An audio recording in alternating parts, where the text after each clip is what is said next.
itu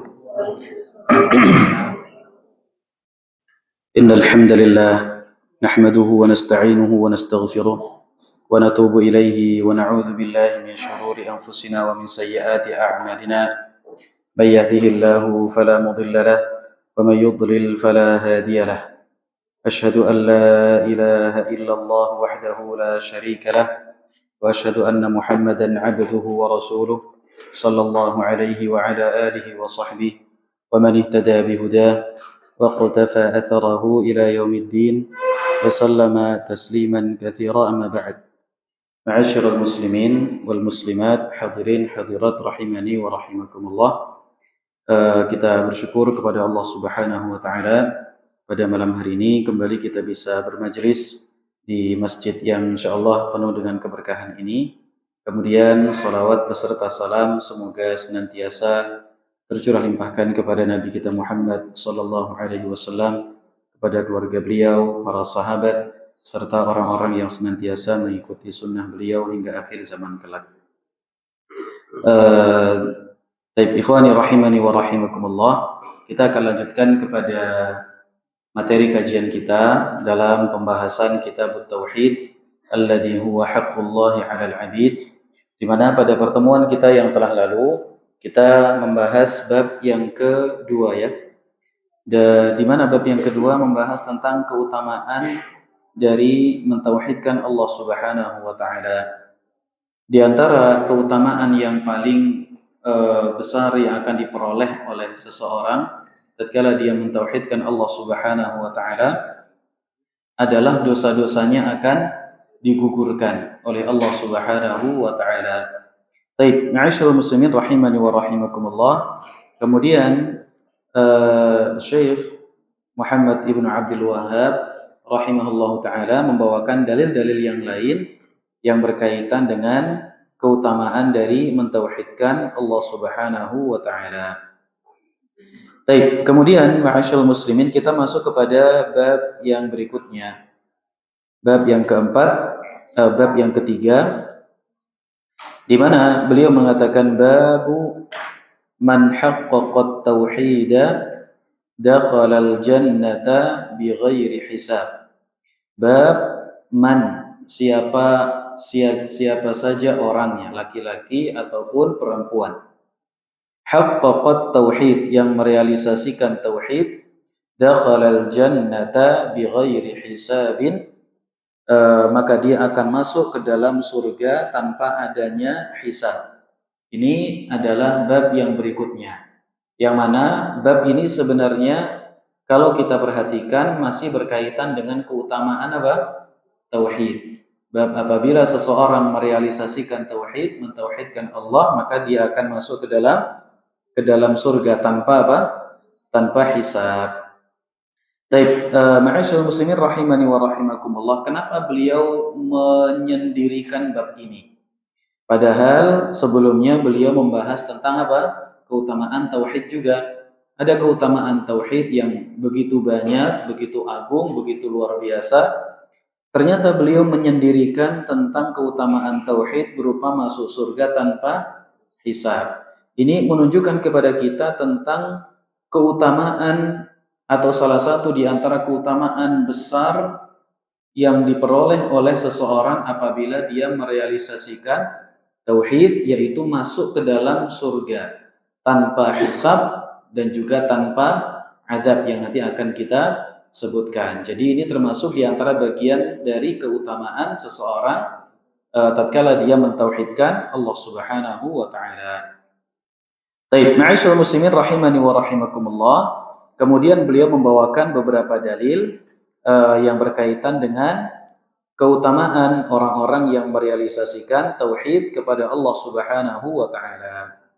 Baik, ma'asyiral muslimin rahimani wa rahimakumullah.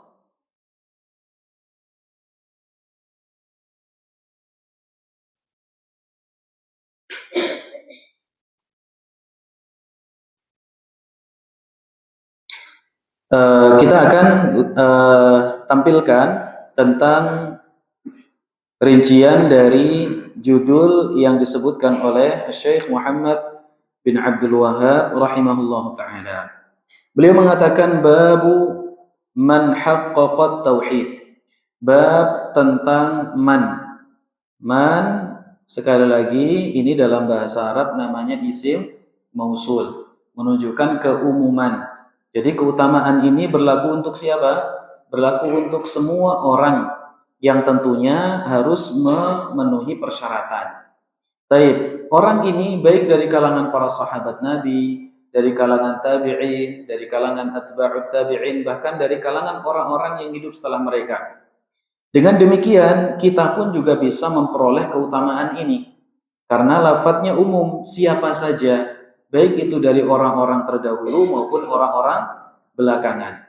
Yang penting adalah terpenuhi syaratnya. Selama seseorang memenuhi syaratnya, maka dia akan mendapatkan keutamaan dari tauhid. Babu man haqqaqat tauhid. Barang siapa atau siapapun, man ini bisa bermakna dua, kata Syekh Shalih Al-Syekh, bisa bermakna isim syarat, bisa bermakna isim mausul. Ya, dua-duanya bisa. Haqqaqa diterjemahkan dengan merealisasikan. Secara bahasa, haqqaqa merealisasikan adalah al-ihkam wal itqan was sihhah. Yang dimaksud dengan merealisasikan itu adalah menjadikan tauhid, menjadikan sesuatu itu benar-benar sempurna, benar-benar maksimal, berada di atas puncaknya. Itu makna dari haqqaqa. Apabila seseorang itu mentahqiq sesuatu, maka dia akan berusaha bagaimana caranya yang dia tahqiq itu menjadi sesuatu yang baik, menjadi sesuatu yang indah, menjadi sesuatu yang maksimal. Makanya kalau orang itu dia bicara manuskrip kitab-kitab para ulama yang kuno, maka dia akan mengambil satu manuskrip. Dia ambil satu manuskrip dengan tulisan tangan yang seperti tulisan antah berantah. Kemudian setelah itu dia akan baca ulang, kemudian dia akan rubah dari tulisan tangan menuju tulisan ketikan, tulisan komputer. Baru setelah itu akan diberikan harokat, diberikan catatan kaki, kemudian diberikan warna untuk judul-judulnya, sehingga keluar menjadi salah satu di antara naskah yang muhaqqaqah, yang telah ditahqiq.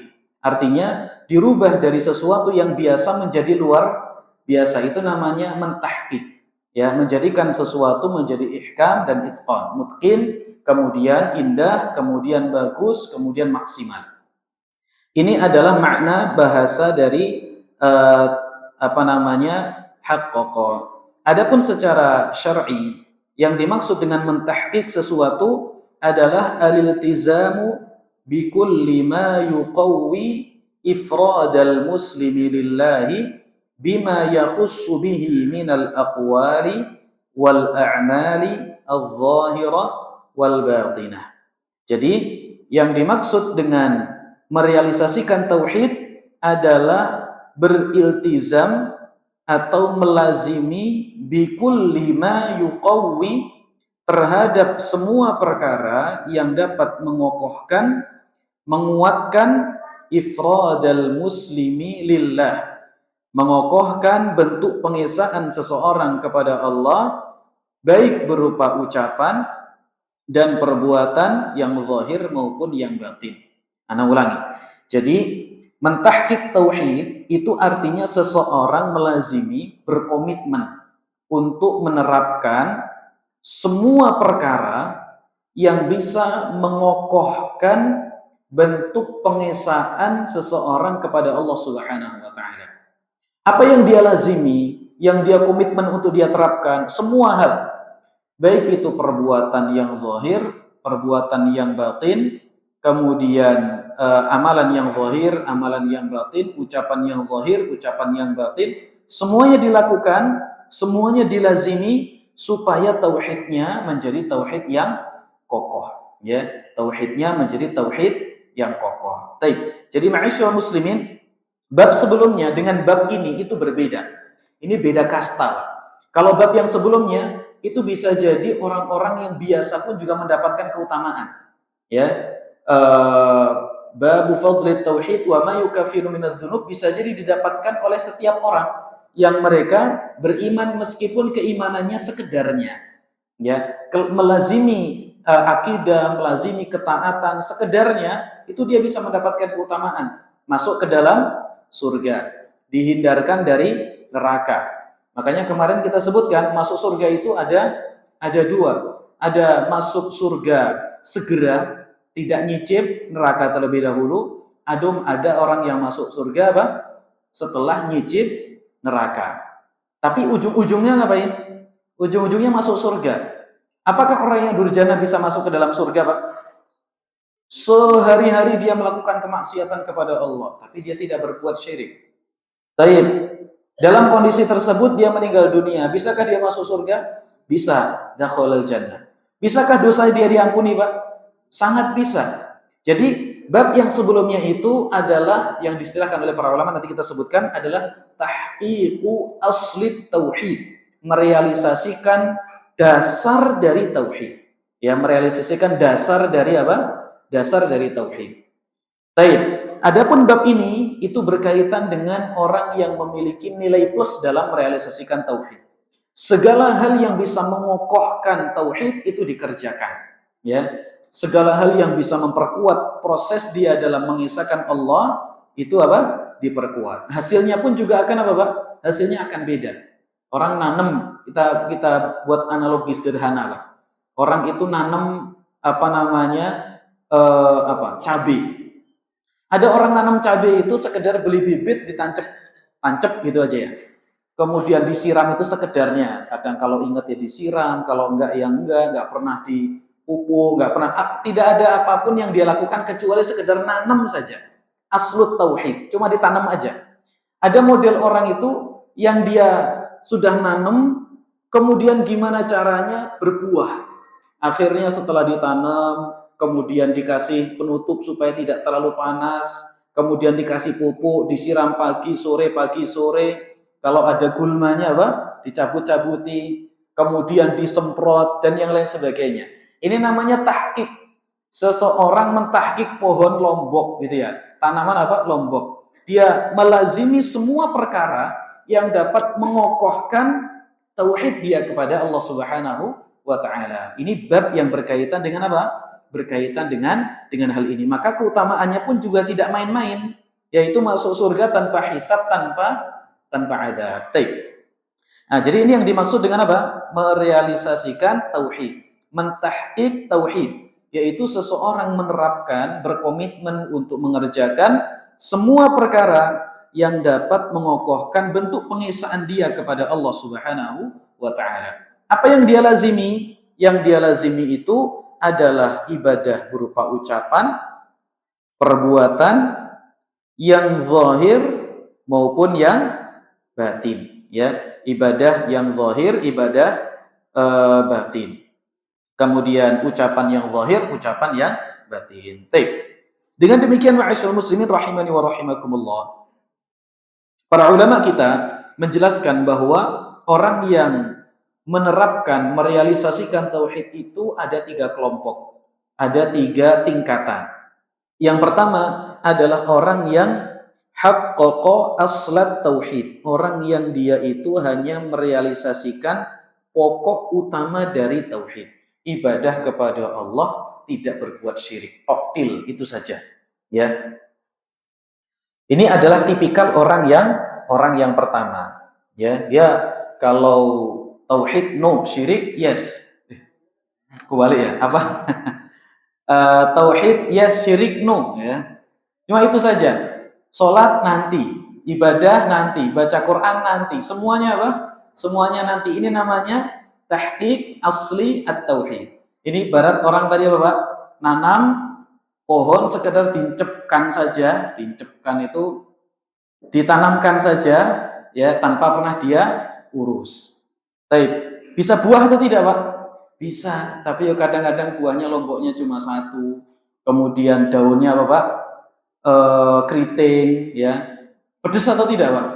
Ya pedes, cabai manis nggak ada. Tapi ini adalah apa? Merealisasikan pokok dasar dari tauhid kepada Allah Subhanahu wa taala. Kemudian yang kedua, tahqiqu at-tauhidil wajib, yaitu merealisasikan tauhid yang bersifat wajib. Apa itu? Yaitu menjernihkan tauhid dari berbagai kesyirikan. Ya, menjernihkan tauhid dari berbagai kesyirikan. Kalau yang pertama tadi, bisa jadi dia hanya terhindar dari syirik besarnya saja. Syirik kecil dia masih mengerjakan. Ya, syirik kecil dia masih mengerjakan, masih kadang-kadang terjatuh ke dalam apa? Syirik kecil. Misalnya orang mengatakan demi apa gitu ya? Demi Allah, demi Rasulullah. Kan ada itu, Pak. Demi Allah, demi Rasulullah. Ya, demi Ka'bah, demi apa? Ya apa? Baik. Jadi ini sering terjadi. Selama dia hanya menghindari syirik besar saja, terjatuh kepada syirik kecil, itu namanya tahqiq asli tauhid. Yang kedua, tahqiqut tauhidil wajib, merealisasikan tauhid sifatnya wajib. Ini derajatnya lebih tinggi daripada derajat yang pertama. Apa itu? Menjernihkan tauhid dari berbagai macam bentuk kesyirikan. Berarti syirik besar dan juga syirik kecil. Ya, syirik besar dan juga syirik kecil semuanya dihindari. Yang kedua, menjauhi berbagai macam bentuk kebid'ahan. Ya, jadi ternyata menjauhi berbagai macam bentuk kebid'ahan itu merupakan bagian dari merealisasikan tauhid yang bersifat apa, Pak? Wajib. Ya, jadi apapun yang berkaitan dengan kebid'ahan kita hindari. Ini bagian dari merealisasikan tauhid, bukan yang sunnah, tapi ini yang wajib. Kita menghindari kebid'ahan. Kemudian yang ketiga adalah menjauhi berbagai macam bentuk kemaksiatan. Orang kalau merealisasikan tiga ini, Pak, masih masuk ke dalam kategori merealisasikan tauhid yang sifatnya wajib. Tingkatan yang keberapa ini?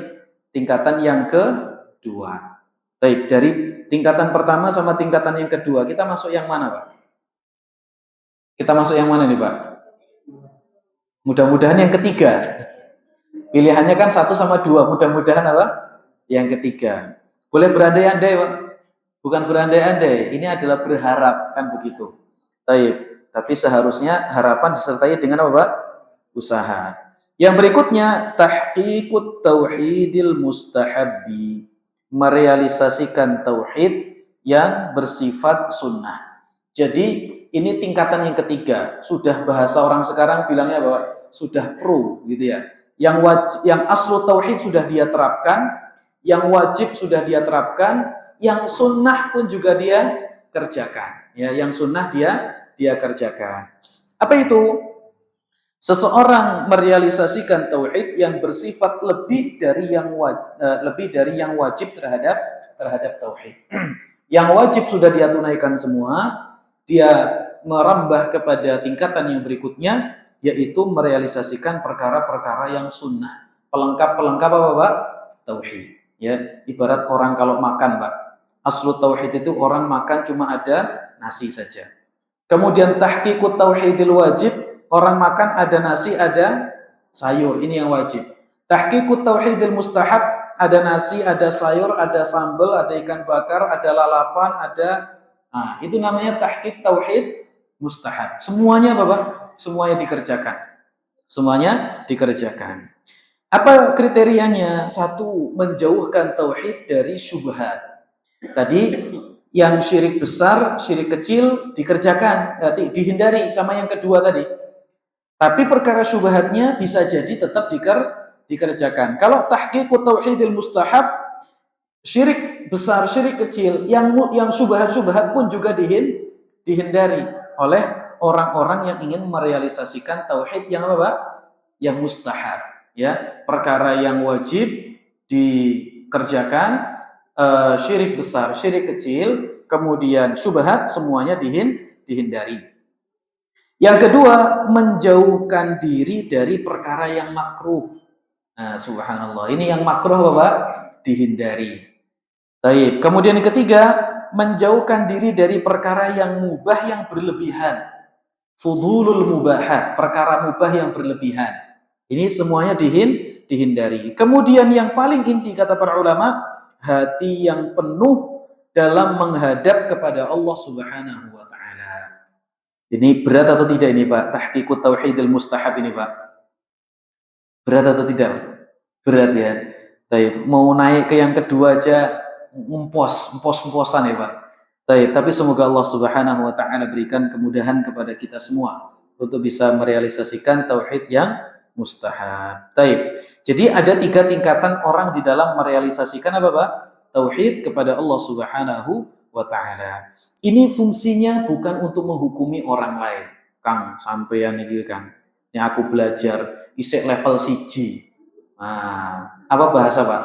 Level 1. Kalau saya ini Kang, ya alhamdulillah sudah yang tahqiq tauhid yang wajib. Ini tidak boleh seperti itu, Pak. Ini buat koreksi apa? Koreksi kita. Ya, motivasi kita untuk terus berusaha bagaimana caranya supaya kita bisa meningkatkan apa Pak? Level dari tahqiqu asli tauhid menjadi tahqiqut tauhidi al-wajib. Kemudian dari tahqiqut tauhidil wajib menjadi tahqiqut tauhidi al-mustahab, ya, tahqiq tauhid al-mustahab. Ma'asyiral muslimin rahimani wa rahimakumullah. Sekarang barang siapa yang merealisasikan tauhid. Dan tadi kan kayak judulnya barang siapa yang merealisasikan tauhid, maka dia akan masuk surga tanpa hisab, tanpa adab. Sekarang masuk surga tanpa hisab, tanpa adab itu keutamaan untuk siapa, Pak? Merealisasikan aslu tauhid, merealisasikan tauhid yang wajib, atau merealisasikan tauhid mustahab?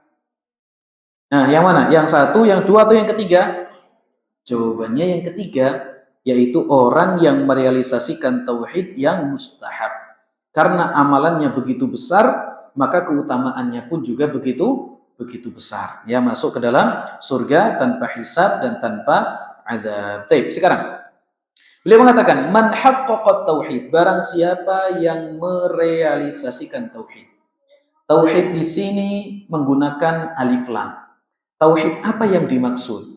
Para ulama kita menjelaskan alif lam di dalam lafaz at-tauhid itu bisa bermakna 2. Yang pertama, al menunjukkan jenis. Maksudnya barang siapa yang merealisasikan jenis tauhid. Berarti semua hal yang berkaitan dengan tauhid dia realisasikan. Mencakup tauhid rububiyah, tauhid uluhiyah, tauhid asma wa sifat. Berarti makna dari judul ini, barang siapa yang merealisasikan tauhid dengan perealisasian yang tinggi terhadap tauhid rububiyah, terhadap tauhid uluhiyah, terhadap tauhid asma wa sifat, maka dia masuk surga tanpa hisab dan tanpa azab. Ya, ini makna dari al, apabila al itu menunjukkan jenis.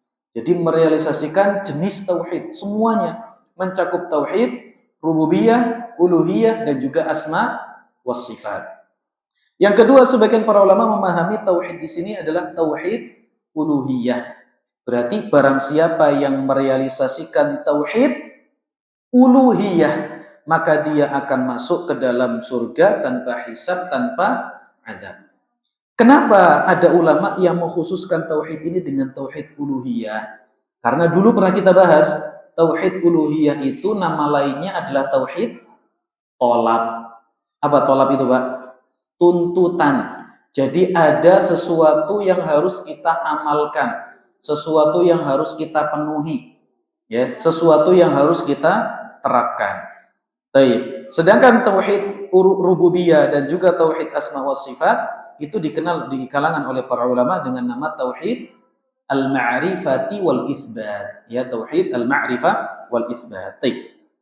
Jadi ala kulli hal, barang siapa yang merealisasikan tauhid adalah merealisasikan semua jenis tauhid, yang paling utama adalah tauhid uluhiyah. Maka dia dengan perealisasian yang bagaimana tadi? Perealisasian yang sangat tinggi, berupa menjauhi kesyirikan yang besar, kesyirikan yang kecil, dan juga menjauhi syubhat, menjauhi kebid'ahan, menjauhi perkara yang haram, menjauhi perkara yang makruh. Kemudian yang berikutnya, menjauhi fudulul mubahat, perkara-perkara mubah yang berlebihan. Dan yang paling inti apa? Menjadikan hatinya penuh dengan rasa harap dan tawakal, pasrah secara maksimal kepada Allah Subhanahu wa taala. Jadi ma'asyiral muslimin rahimani wa rahimakumullah, ini makna dari judul bab yang disebutkan oleh beliau. Barang siapa yang merealisasikan tauhid, maka dia akan masuk ke dalam surga tanpa hisab dan juga tanpa azab. Nah, baik. Kemudian ma'asyiral muslimin rahimani wa rahimakumullah. Masuk surga tanpa hisab dan juga tanpa azab. Ada dua poin di sini yang Anda catat. Yang pertama, penyebutan barang siapa yang merealisasikan tauhid tanpa hisab dan tanpa azab, barang siapa yang merealisasikan tauhid dengan sebenarnya, maka dia akan masuk surga tanpa hisab dan tanpa azab.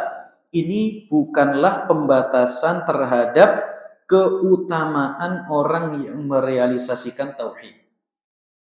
Jadi judul bab itu kadang-kadang kita terlena. Jadi seolah-olah kalau orang merealisasikan tauhid dengan perealisasian yang maksimal, keutamaannya cuma satu, yaitu masuk surga tanpa hisab, tanpa azab. Padahal bukan itu saja. Jadi semakin besar keutamaannya, semakin besar usaha seseorang di dalam merealisasikan tauhid, keutamaannya juga akan semakin besar.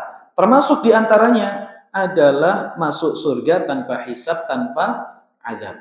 Jadi tadi, orang yang merealisasikan tauhid, yang poin ini Pak, tahqiqut tauhidil mustahabbi, al-mustahabbu, merealisasikan tauhid yang bersifat mustahab tadi, ini memiliki banyak sekali keutamaan. Salah satu di antaranya adalah masuk surga tanpa hisab dan juga tanpa azab.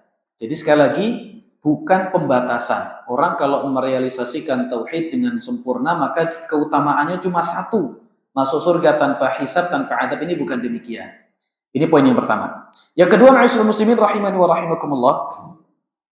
Ini poin penting juga, tidak melazimkan mereka, yaitu orang yang masuk surga tanpa hisab, tanpa azab, tidak melazimkan mereka sebagai penduduk surga yang paling utama dan juga paling afdol.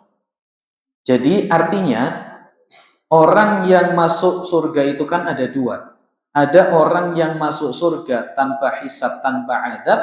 Ada orang yang masuk surga dengan hisab, dengan azab. Mana dari mereka yang paling utama?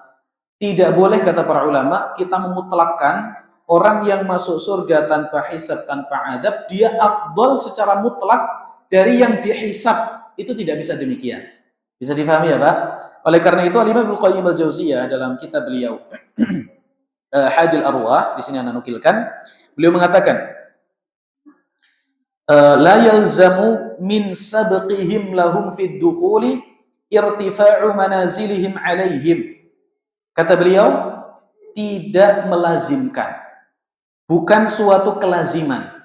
Orang kalau masuk surga tanpa hisab, tanpa azab, terus di surga menjadi orang yang paling tinggi. Itu bukan apa? Bukan kelaziman. Pokoknya kalau masuk surga tanpa hisab, tanpa azab, berarti dia di surga paling tinggi. Tidak demikian. Kata Ibnu Qayyim, bukan demikian pemahamannya. Baik.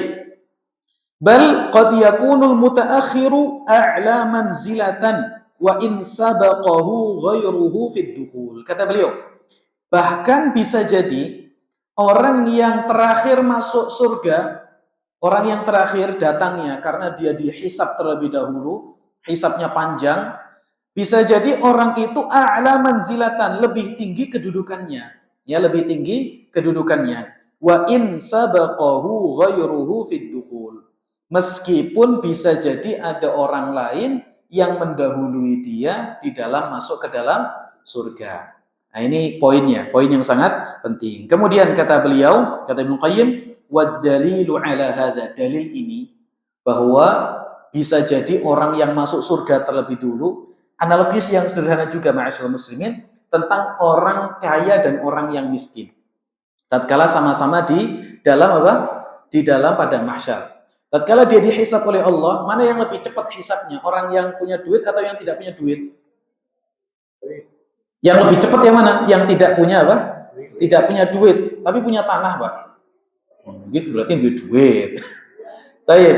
Orang yang kehidupannya biasa dengan orang yang hartanya lebih banyak, hisabnya mana?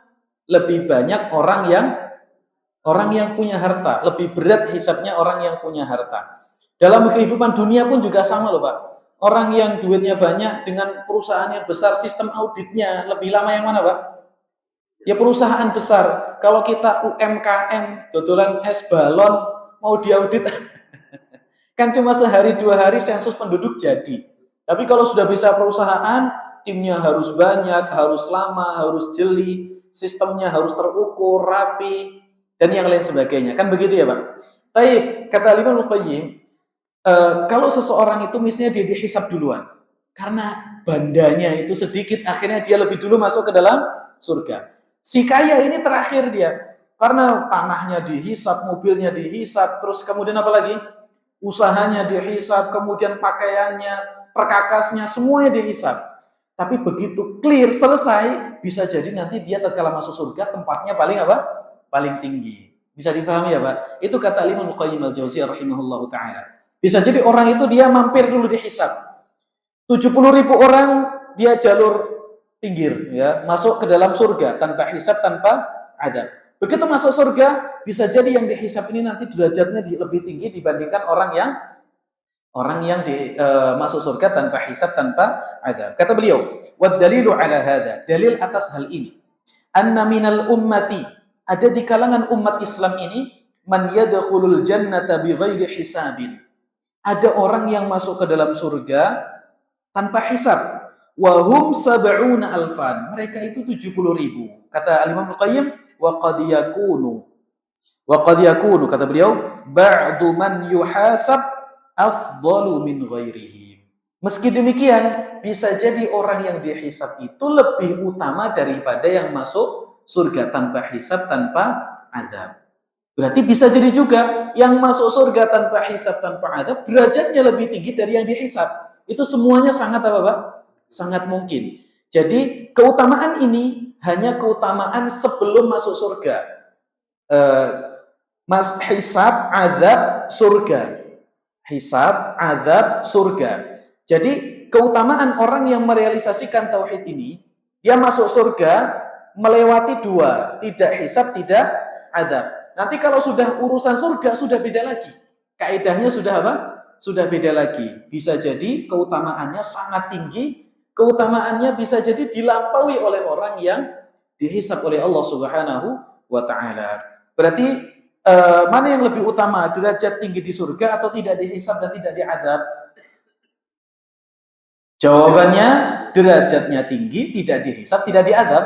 Ya, itu yang paling apa? Itu yang paling utama. Nah, taib, ma'asyiral muslimin rahimani wa rahimakumullah, ini yang berkaitan dengan apa? Berkaitan dengan keutamaan masuk surga tanpa hisab dan juga tanpa azab. Taib, kemudian Syekh Muhammad At-Tamimi membawakan beberapa dalil. Ada 3 dalil, 2 dari ayat, 1 dari hadis Nabi sallallahu alaihi wasallam. Dalil yang pertama, dalil tentang anjuran serta keutamaan seseorang untuk merealisasikan tauhid. Makna, keutamaan, anjuran seseorang untuk merealisasikan tauhid. Yang pertama, kata Allah Subhanahu wa taala, "Inna Ibrahim kana ummatan qanitan lillahi hanifan wa lam yakun minal musyrikin." Sesungguhnya Ibrahim, beliau adalah ummah. Ummah artinya umat, panutan, imam. Disebut dengan ummah, salah satu di antara maknanya kata para ulama, karena semua sifat-sifat kebaikan manusia terkumpul pada diri Nabi Ibrahim alaihi salatu wassalam. Taib, qanitan lillah. Dia adalah orang yang khusyuk kepada Allah Subhanahu wa taala. Kalau ibadah, khusyuk. Baca Quran, khusyuk. Sedekah, khusyuk. Berbuat baik kepada orang lain, khusyuk. Semuanya itu adalah khusyuk. Kemudian muti', taat kepada Allah Subhanahu wa taala. Al-mudawim 'ala ta'ah, orang yang senantiasa mengerjakan ketaatan kepada Allah Subhanahu wa taala. Taib. Ini sifat karakter yang kedua dari Nabi Ibrahim alaihi salatu wassalam. Yang jelas Nabi Ibrahim masuk surga tanpa hisab, tanpa azab. Apa karakternya? 1, dia adalah ummah, menjadi imam, menjadi qudwah. Orang tidak layak untuk menjadi panutan kecuali apabila dia mengumpulkan berbagai macam sifat kebaikan, ya, mengumpulkan berbagai macam sifat kebaikan. Yang kedua, qanitan lillah. Dia adalah orang yang khusyuk, orang yang taat, orang yang senantiasa beribadah kepada Allah. Kemudian yang ketiga, hanifan, meninggalkan orang yang condong kepada tauhid, meninggalkan kesyirikan. Walam yaku minal musyrikin, dan beliau bukanlah orang yang bukanlah bagian dari orang-orang yang mengerjakan kesyirikan. Baru kemudian dalilnya di ayat yang lain dalam surat An-Nahl ya. Allah mengatakan wa innahu fil akhirati laminas solihin. Ibrahim itu di akhirat nanti termasuk orang-orang yang soleh. Kata Zajjaj, as-salihu fil akhirah al-faiz. Orang yang soleh di akhirat itu adalah orang yang beruntung. Soleh di akhirat itu bukan maknanya di akhirat dia sholat, baca Quran, bukan. Tapi di akhirat dia menjadi orang-orang yang beruntung. Ini Ibrahim. Ibrahim itu sifat-sifatnya baik, kemudian gemar beribadah, kemudian menjauhi kesyirikan, dan dia tidak dekat dengan orang-orang yang berbuat syirik kepada Allah Subhanahu wa taala, ya. Baik, ini adalah dalil yang pertama. Jadi, supaya masuk ke dalam surga tanpa hisab, tanpa azab, hendaknya seseorang merealisasikan tauhid secara maksimal. Seperti ini. Jadi bukan hanya tidak berbuat syirik saja, tapi ada ummah, ada karakter yang baik, ada sifat, ada keteladanan, ya. Kemudian gemar beribadah kepada Allah Subhanahu wa taala, taat, bahkan bukan hanya sekedarnya saja. Allah membahasakan dengan apa? Qanitan. Qunut artinya adalah tulul qiyam. Berdiri yang panjang, berdiri yang lama. Jadi bukan hanya jentat-jentit salat sekedarnya, tidak, tapi salatnya panjang. Nah, ini dalil yang pertama. Dalil yang kedua, kata Allah Subhanahu wa taala, walladzina hum bi rabbihim la yusyrikun. Dan orang-orang yang dengan Rabb-nya mereka tidak berbuat kesyirikan. Ini ayat ini adalah ayat yang sebenarnya berada di dalam rangkaian pujian orang-orang yang beriman. Allah Subhanahu wa taala mengatakan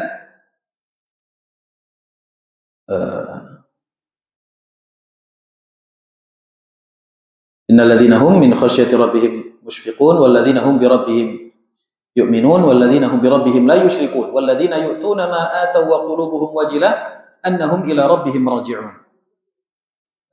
Supaya tidak keliru ayatnya. Insyaallah tidak keliru sih tadi yang Anda sebutkan. Ya rabbihim la yusyrikun. Dalam surat Al-Mu'minun. Baik, kata Allah Subhanahu wa taala, innal ladzina hum min khasyati rabbihim musyfiqun. Sesungguhnya orang-orang yang senantiasa merasa khasyah,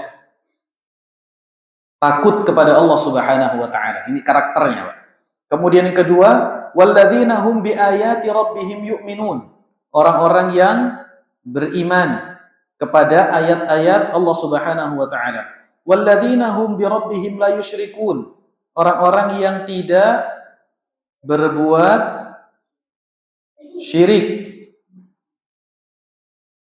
Kemudian walladzina yu'tuna ma ataw wa qulubuhum wajilah annahum ila rabbihim raji'un. Mereka adalah gemar beribadah. Gemar beribadah kepada Allah Subhanahu wa taala. Kemudian khawatir amalan mereka ditolak.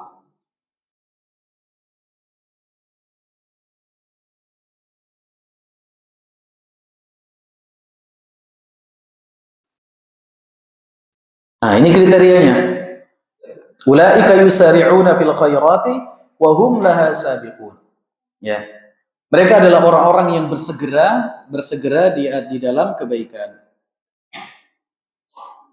Bersegera di dalam kebaikan. Baik, ini kriterianya. Orang yang khasyah, orang yang beriman, orang yang tidak berbuat syirik, gemar beribadah, setelah beribadah mereka khawatir amalannya tidak diterima, bersegera di dalam kebaikan. Ini namanya tahqiqut tauhidi al-mustahab, yang merealisasikan tauhid yang bersifat apa tadi? Mustahab, bersifat sunnah. Jadi bukan kaleng-kaleng lagi. Kalau sudah amalannya semacam ini, benar-benar tinggi di dalam mengerjakan peribadatan kepada Allah Subhanahu wa taala. Taib. Ini dalil yang kedua, yaitu orang itu akan masuk ke dalam surga tanpa hisab dan juga tanpa azab. Kemudian dalil yang terakhir disebutkan oleh Syekh Muhammad At-Tamimi dalam kisah yang panjang. Ana bacakan. Wa an Husain bin Abdurrahman qala, dari Husain bin Abdurrahman beliau mengatakan, kuntu 'inda Sa'id bin Jubair. Dahulu saya pernah di sisi Sa'id bin Jubair. Faqala, kemudian beliau berkata. Siapa yang berkata ini, Pak? Sa'id bin Jubair. Kata beliau, ayyukum ra'al kawkab alladhi inqadda al-bariha. Siapa di antara kalian yang tadi malam lihat bintang jatuh? Kemudian faqultu, kata Husain ibn Abdurrahman, kemudian saya menjawab, kata beliau, saya melihat bintang jatuh tadi malam. Thumma qultu, kemudian aku mengatakan, amma inni lam akun fi salatin walakinni ludirtu. Tapi tadi malam itu saya melihat bintang jatuh bukan karena saya sholat malam, tapi karena saya disengat sesuatu yang berbisa. Ya, saya disengat sesuatu yang berbisa. Ini salah satu di antara ketawaduan dari apa, Pak? Para sahabat. Saking mereka itu seringnya sudah menjadi kebiasaan mereka sholat malam, ya, ini menjadi bahasan yang langsung spontan untuk disampaikan. Tadi malam itu bukan karena saya sholat malam, tapi karena saya kesengat kalajengking misalnya. Baik. Kemudian kalau kita tadi malam saya kesengat kalajengking pas nonton bola, ya, pas nonton bola. Baik. Qala fama sana'ta, kata Sa'id ibnu Jubair tanya kepada Husain ibnu Abdurrahman, terus apa yang kamu lakukan pas kamu disengat kalajengking? Faqultu, kata beliau, irtaqaitu, saya pun meruqyahnya. Apa yang disengat tadi, ya, saya ruqyah. Taib. Qal fama hamalaka ala dzalika. Lantas Sa'id bin Jubair berkata, apa yang membawamu untuk melakukan hal tersebut? Kenapa kamu meruqyah tempat yang habis terkena sengatan hewan yang berbisa tadi? Faqultu, kemudian aku berkata, hadithun haddatsanahu Asy-Sya'bi. Ada sebuah hadis yang diceritakan kepada kami oleh Asy-Sya'bi. Qal, beliau berkata, Sa'id bin Jubair mengatakan, wa ma haddatsakum, apa yang beliau sampaikan? Qultu haddatsana an Buraidah ibn al-Husayb. Beliau, yaitu Asy-Sya'bi, menceritakan sebuah riwayat dari Buraidah ibn al-Husayb. Annahu qal, bahwasanya Buraidah meriwayatkan dari Nabi SAW bahwa Nabi mengatakan, la ruqyata illa min 'ainin aw humah.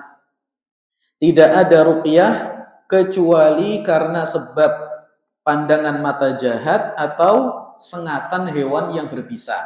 Nah, jadi yang mendorong kenapa kok beliau itu habis disengat terus ruqyah, karena riwayat ini tidak ada ruqyah kecuali karena penyakit ain atau karena sengatan.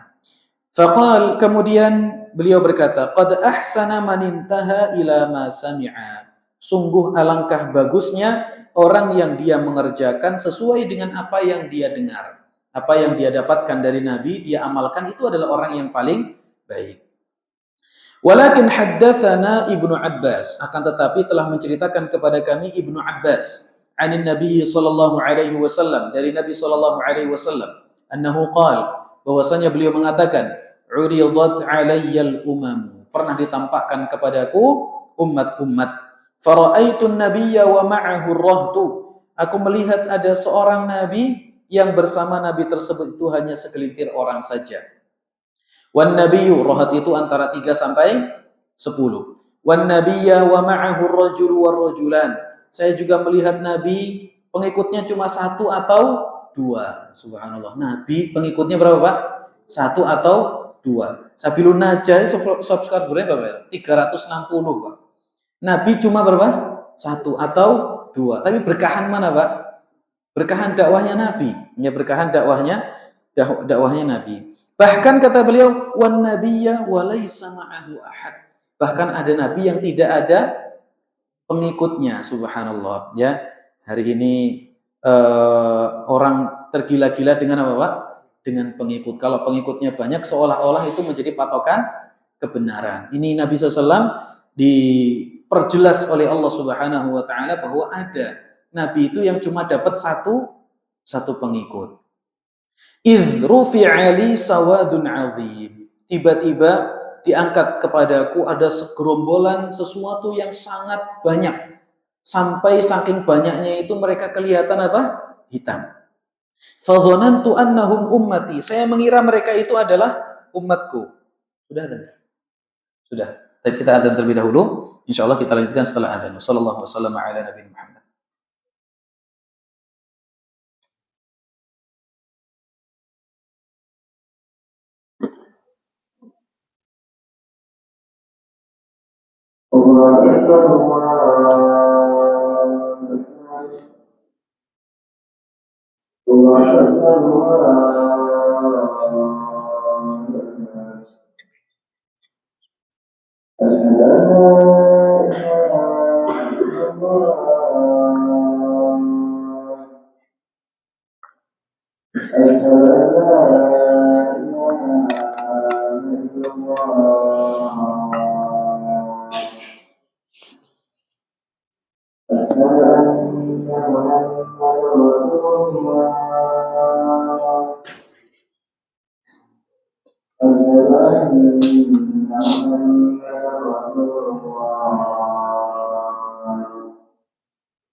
Tes, tes, tes, tes, tes, tes. Oh, habis paling baterai yang sini ya?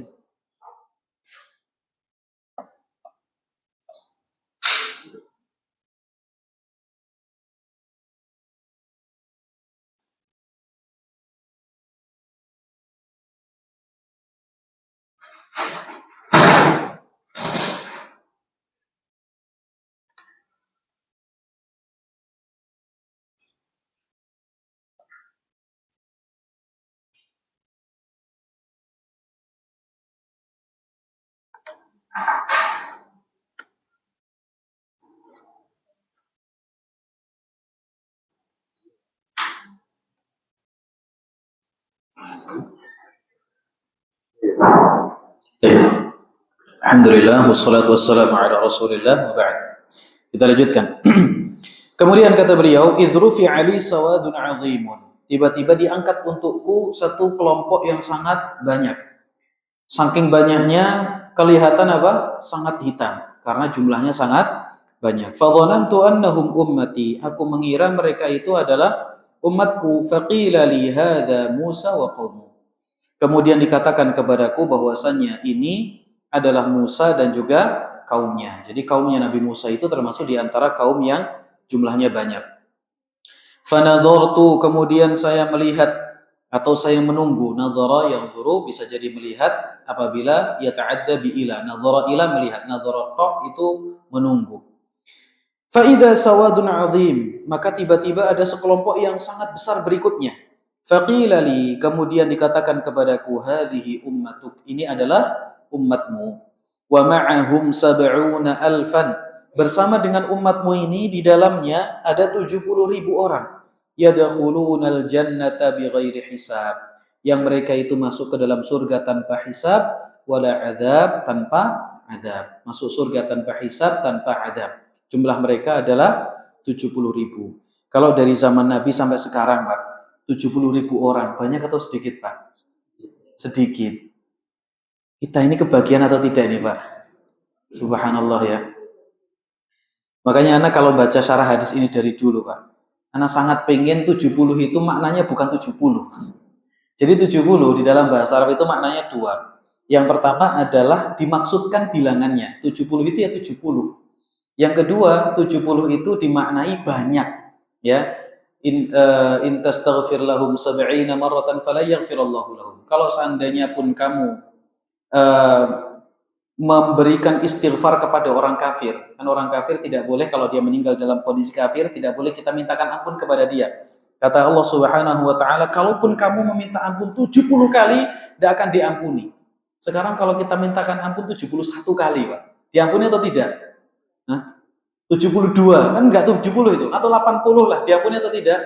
Tidak. Kenapa? Karena yang dimaksud 70 itu bukan bilangannya, tapi banyaknya. Baik. Dan para ulama kita tatkala memahami hadis ini 70.000, ada dua. Yang pertama 70.000 itu ya memang 70.000, tidak lebih dari itu. Ya tidak lebih apa? Tidak lebih dari itu.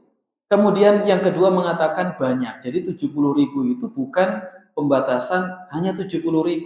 Ya, akan tetapi bisa lebih dari itu. Nah, kalau baca syarah hadis ini, Anda berharap 70.000 itu bukan bilangan tapi ya Allahu a'lam bishawab. Nah, kemudian para ulama kita menjelaskan bahwa ada sebagian riwayat yang dipersisikan oleh para ulama yang mereka menyatakan bahwa 70.000 ini di setiap 70.000 mereka akan membawa apa?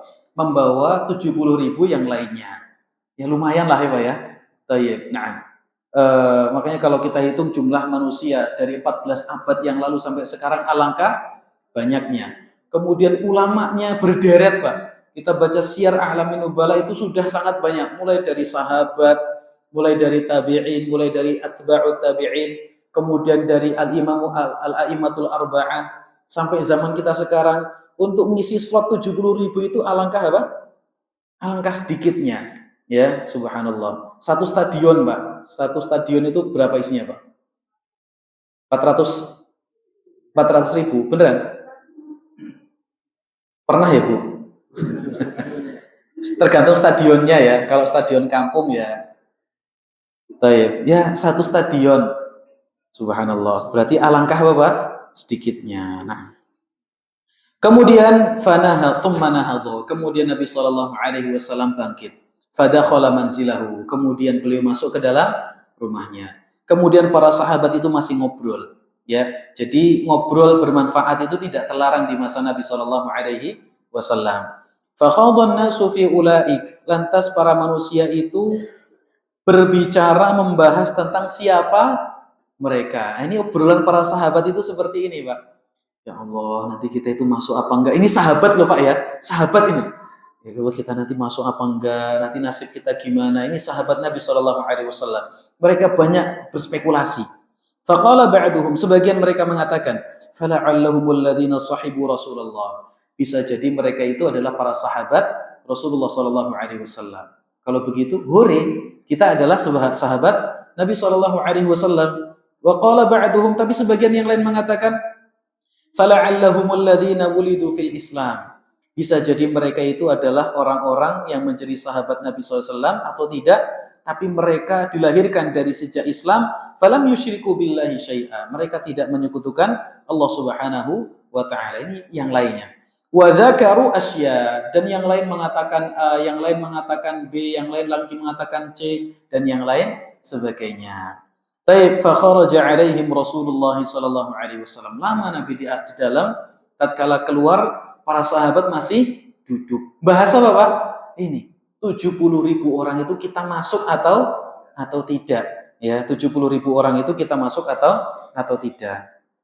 Baik, berarti mulai sekarang kita doa, Pak. Kita minta sama Allah Subhanahu wa taala, kita perbanyak supaya kita masuk ke dalam kategori orang-orang yang tinggi derajat surganya dan masuk surga tanpa hisab, tanpa azab. Minta surga yang paling tinggi, surga firdaus. Kalau melesetnya di bawahnya, ya kalau meleset apa? Di bawah. Kalau sudah mintanya, ya Allah, udah surga pinggiran aja lah, nggak apa-apa. Nah, ini terlalu apa? Terlalu rendah. Kemudian Nabi Shallallahu Alaihi Wasallam keluar kepada para sahabat yang masih duduk-duduk membahas tentang siapakah 70.000 orang tadi. Fa'akhbaru. Kemudian mereka lapor kepada Nabi, wahai Nabi, siapa mereka? Apakah mereka itu adalah orang yang begini? Apakah orang yang begitu? Apakah orang yang begini dan begitu? Kemudian kemudian Nabi SAW mengatakan, humul ladzina la yastarqun. Mereka itu adalah orang yang tidak minta diruqyah. Ini yang pertama. Wala yaktawun, dan mereka adalah orang yang tidak berobat dengan sistem kai. Wala yatatayyarun, dan mereka tidak beranggapan sial. Wa ala rabbihim yatawakkalun, dan ini puncaknya. Yang tadi kita sebutkan tahqiqut tauhid al-mustahab, yaitu menghadap secara penuh kepada Allah Subhanahu wa taala. Mereka hanya bertawakal kepada Allah Subhanahu wa taala. Jadi istirqa, meminta ruqyah, berobat dengan sistem kai dulu, Pak. Orang itu kalau berobat dengan sistem kai, mereka menganggapan kalau obatnya pakai ini sudah pasti sembuh. Ya, karena sudah pasti sembuh ini, akhirnya menjadikan para sahabat apa? Menjadikan para sahabat orang-orang dulu ya, dari mulai sejak mereka di masa jahiliyah, kalau obat dengan sistem kai mereka langsung punya keyakinan ini langsung apa? Langsung sembuh. Ya, ini yang dipangkas oleh Nabi Shallallahu Alaihi Wasallam, dan itu niat dari Umar. Tatkala wafat Abu Bakar As-Siddiq, Abu Bakar As-Siddiq itu orang pegangannya Khalid bin Walid. Ya, Khalid bin Walid itu tangan kanannya Abu Bakar As-Siddiq radhiyallahu taala anhu. Tatkala Umar menjabat menjadi khalifah, maka secara otomatis Khalid langsung dicabut, diganti dengan Abu Ubaidah ibnu Jarrah radhiyallahu taala anhu. Kenapa? Para ulama kita mengatakan salah satu sebabnya untuk memangkas keyakinan para sahabat. Pokoknya kalau seandainya panglimanya itu Khalid, perang pasti menang. Itu harus dipangkas supaya seseorang itu hanya berharap kepada apa? Kepada Allah Subhanahu wa taala. Taib. Faqama Ukasyah bin Mihsan. Lantas berdirilah Ukasyah ibnu Mihsan. Faqal, beliau mengatakan, ya Rasulullah, wahai Rasulullah, ud'ullaha ay yaj'alani minhum. Berdoalah kepada Allah untuk menjadikanku bagian dari mereka. Mereka ini sebab 70.000 orang tadi. Faqal, kemudian Nabi mengatakan, anta minhum wahai Ukasyah, kamu adalah bagian dari mereka. Enak atau tidak, Pak, kalau sudah seperti ini, Pak? Enak luar biasa. Kan habis itu kita berandai-andai ya. Coba kalau anak badi, Pak, kalau kita jadi Ukasyah. Enak ya. Baik. Kemudian thumma qama rajulun akhar.